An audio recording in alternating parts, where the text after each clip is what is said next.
Bismillahirrahmanirrahim. Class 8th. Today we will solve exercise 6.2. 6.2 है आपकी factorisation से रिलेटेड. फैक्टराइजेशन अब क्या होता है?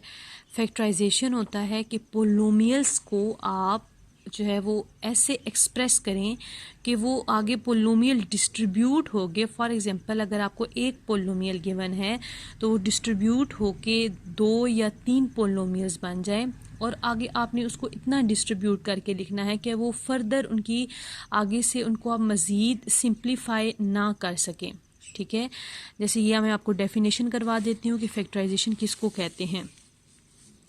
फैक्टराइजेशन होती है द प्रोसेस ऑफ एक्सप्रेसिंग पोलोमियल्स, के जो पोलोमियल्स होते हैं उनको इस तरह से एक्सप्रेस करना एज प्रोडक्ट ऑफ 2 और मोर पोलोमियल्स. ठीक है, कि एक अगर पोलोमियल गिवन है तो उसको आपने इस तरह एक्सप्रेस करना कि उसमें से आपने फर्दर जो है वो 2 या 2 से ज़्यादा पोलोमियल जो है वो बना लेने हैं, उसको डिस्ट्रीब्यूट करके, उसको सिंप्लीफाई करके, उसको शॉर्ट मेथड में जो है वो कन्वर्ट करके. दैट कैन नॉट बी, और इतना आपने उसको जो है वो एक्सप्रेस करना है, इतना आपने उसको डिस्ट्रीब्यूट करना है. That can not be further express as a product, के वो फर्दर जो है वो मज़ीद उस प्रोडक्ट में जो है वो एक्सप्रेस ना हो सके. ठीक है, लास्ट फॉर्म तक जो है वो आपने उसको एक्सप्रेस करना है, उसको डिस्ट्रीब्यूट करना है छोटे छोटे पार्ट्स में उसके प्रोडक्ट में. Clear?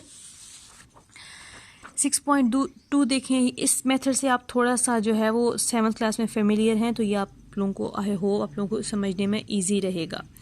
Factorise the following 3x minus 9y. अब ये 3x माइनस 9y है. अब सबसे पहले जो है वो इसको देखें, दोनों जो है वो ये पोलोमियल आपको गिवन है जिसमें 2 टर्म्स हैं, एक 3x है और दूसरी क्या है 9y है. अब आपने जब इसको फैक्टराइज करना है तो आपने क्या करना है, देखना है कि इन दोनों टर्म्स में से क्या चीज़ सेम आ रही है. आप इनमें से क्या चीज़ कॉमन ले सकते हो. कॉमन मीन कि ऐसा नंबर जो फर्स्ट में भी टर्म में आ रहा हो और सेकंड टर्म में भी आ रहा हो आपके पास. ठीक है, फर्स्ट में भी आ रहा हो और सेकंड में भी आ रहा हो. अब देखें, सबसे पहले ये जो वेरिएबल x है और यहाँ पे वेरिएबल y है, वेरिएबल तो चेंज है. ठीक है, तो ये तो आप कॉमन आप हमेशा वो चीज़ लेते हैं जो दोनों में क्या आ रही हो, सेम आ रही हो. अब वेरिएबल तो डिफरेंट है, वेरिएबल आपके पास कॉमन नहीं निकल सकते. अब ज़रा जो वेरिएबल के साथ कोफिशिएंट आ रहे हैं, यहाँ पे 3 है और ये देखें क्या है 9 है, तो ये देखें ये किसी के मल्टीपल्स तो नहीं है, ये दोनों किसी एक टेबल पे डिवाइड तो नहीं हो रहे. अब देखें 3 1s are 3 है, 3 3s are 9 होता है ना. ये 3 और ये 9 ये किसके मल्टीपल्स हैं, 9 के. ये दोनों 9 पे क्या हो जाते हैं, डिस्ट्रीब्यूट हो जाते हैं. ठीक है, इट मीन्स कि आप इसमें से 3 क्या ले लेंगे, कॉमन ले लेंगे. 3 आप जो है वो बाहर ले लेंगे, 3 को आप जो है वो कॉमन लेंगे. तो अंदर देखें यहाँ पे 3x था. अब इसमें से आपने 3 कॉमन जब लिया, ठीक है, तो इस 3 को जब आप इस 3 पे डिवाइड करेंगे तो 3 1s are 3 होता है. ये 3x था ना. ठीक है, इसमें से आपने 3 कॉमन ले लिया, बाकी यहाँ पे क्या रह गया, x रह गया. ठीक है, और इधर यानी कि इस नंबर को आपने इस पे क्या कर दिया है, डिवाइड कर दिया है. इस 3 को इस 3 पे जब डिवाइड करेंगे तो 3 1s are 3 हो जाता है. तो यहाँ 1 लिखने की ज़रूरत नहीं है. ठीक है, तो अब बाकी आपके पास वेरिएबल सिंपल क्या रह गया, x रह गया. ये माइनस एज इट इज़. अब इस 9 को आपने इस 3 पे क्या किया, डिवाइड. तो 3 3s are 9 होता है, तो यहाँ पे क्या रह जाएगा 3 और ये 9 y as it is. Clear? कि जो आप कॉमन लेते हैं कोफिशिएंट, वो आपने अंदर वाले कोफिशिएंट्स को उन पे क्या करना होता है, डिवाइड करके जो है वो डिवाइड करना होता है और फिर जो आंसर आना होता है वो आपने ब्रैकेट में लिख देना होता है. नेक्स्ट देखें, नेक्स्ट आपके पास क्वेश्चन है. अब इसको आप मज़ीद जो है ना आगे फर्दर आप इसकी सिंप्लीफिकेशन नहीं कर सकते हैं, फर्दर आप इसको मज़ीद छोटे छोटे पार्ट्स में एज अ प्रोडक्ट नहीं लिख सकते हैं. तो ये यहाँ तक इसका एंड हो जाएगा. आपने इसको फैक्टराइज कर दिया. एक्स वाई प्लस एक्स जी. अब इसमें देखें x और y आ रहा है, इसमें x और z आ रहा है. क्या कॉमन है, क्या सेम चीज़ आ रही है.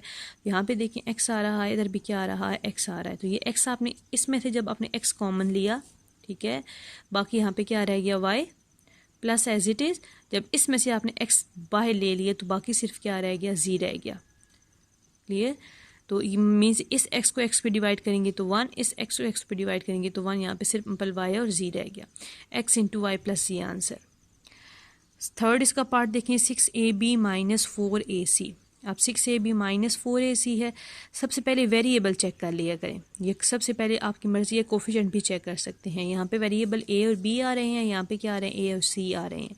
कॉमन क्या आ रहा है, सेम क्या आ रहा है, a आ रहा है। b और c तो डिफरेंट है। एक दैट्स मीन a कॉमन निकलेगा, a जो है वो बाहर चला जाएगा।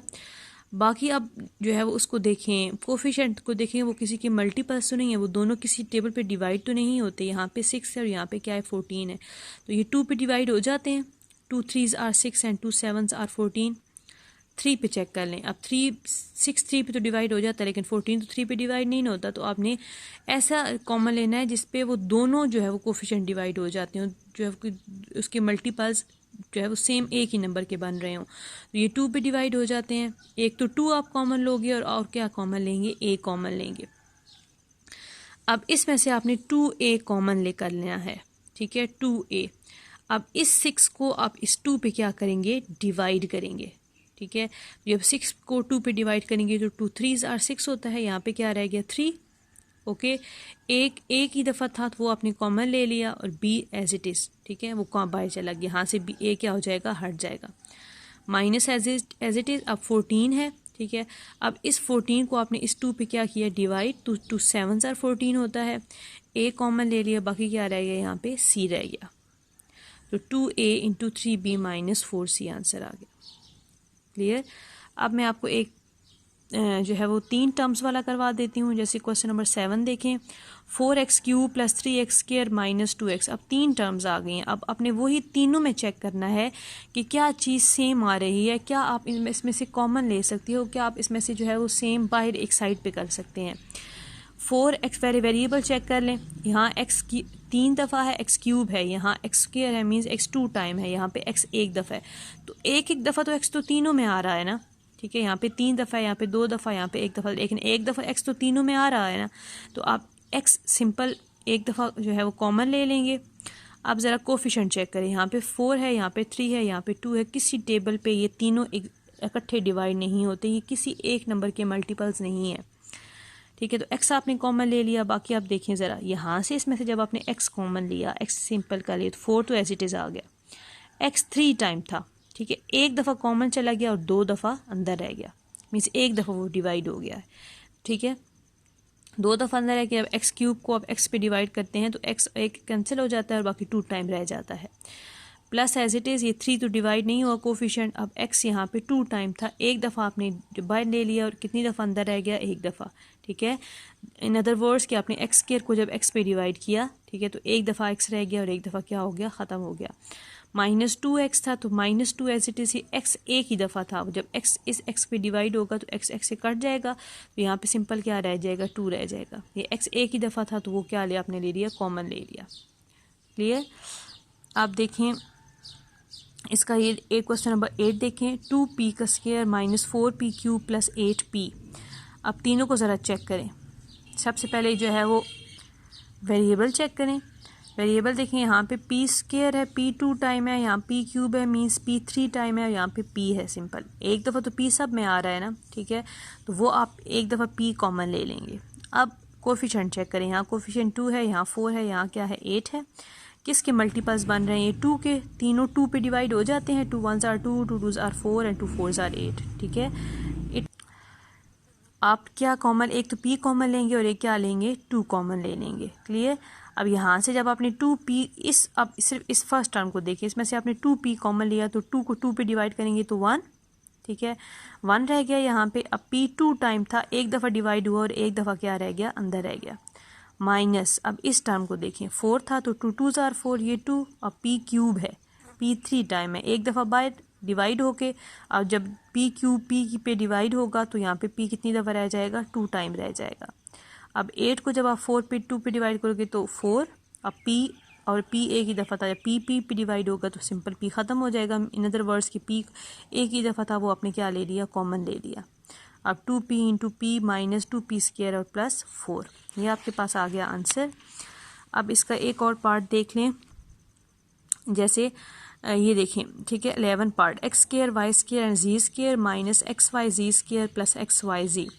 अब ज़रा देखें, यहाँ x 2 टाइम है, y भी 2 टाइम है, z 2 टाइम है, माइनस xyz² और xyz।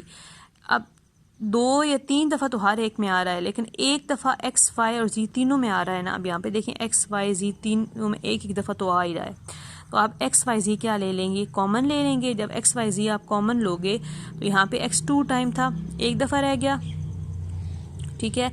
यहाँ पे देखिए वाई 2 दफ़ा था, एक दफ़ा रह गया। यहाँ पे जेड 2 दफ़ा था, एक दफ़ा रह गया। इस सेकंड टर्म को चेक करें तो एक्स वाई जी स्केयर, ठीक है। तो एक्स एक ही दफ़ा था, वो डिवाइड होकर कॉमन चला गया। यहाँ पे भी वाई एक ही दफ़ा था, वो भी कॉमन चला गया। यहाँ पे जी 2 टाइम था, एक दफ़ा कॉमन गया और एक दफ़ा अंदर रह गया, ठीक है। Plus as it is X Y Z, एक दफ़ा था एक्स था, वो भी कॉमन, वाई भी कॉमन और जी भी कॉमन और सिंपल। यानी कि जब इसको आप इस पे डिवाइड करेंगे X Y Z divided by X Y Z, तो आंसर आपके पास क्या रह जाता है, 1 रह जाता है। क्लियर। ये बाकी पार्ट सेम इसके इसी मेथड से हैं, तो आपने इनको खुद ट्राई करना है सॉल्व करने की।